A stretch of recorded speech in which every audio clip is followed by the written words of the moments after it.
Setelah 3 tahun dirawat di Singapura, begini kondisi terkini Putri Denada.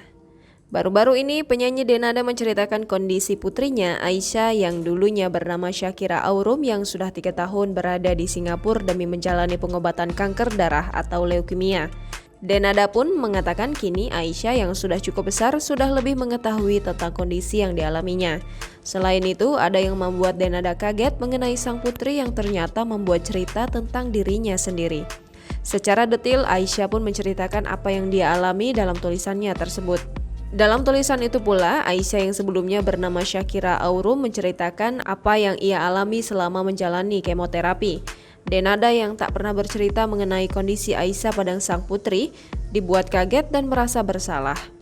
Kepergian Denada ke Singapura semata-mata demi pengobatan terbaik untuk Aisyah. Selama pengobatan itu pula, Denada memilih menyembunyikan wajah sang anak dari sosial medianya. Perubahan fisik Aisyah Aurum merupakan alasan mengapa akhirnya Denada menyembunyikan wajah anaknya.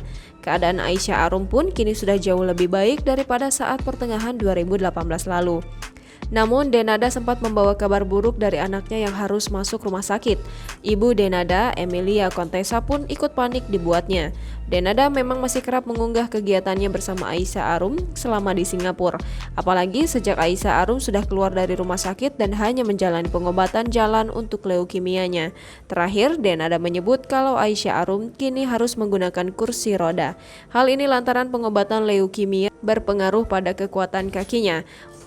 Oleh karena itu, ia tidak bisa berjalan dalam jarak jauh. Kini, Denada membawa kabar buruk kalau Aisyah Aurum kembali harus masuk rumah sakit. Denada tetap meminta doa untuk kesembuhan anaknya. Unggahan Denada ini pun langsung mendapat perhatian banyak rekan artis. Mereka langsung mendoakan kesembuhan Aisyah Aurum. Jangan lupa subscribe, share, komen, dan like ya!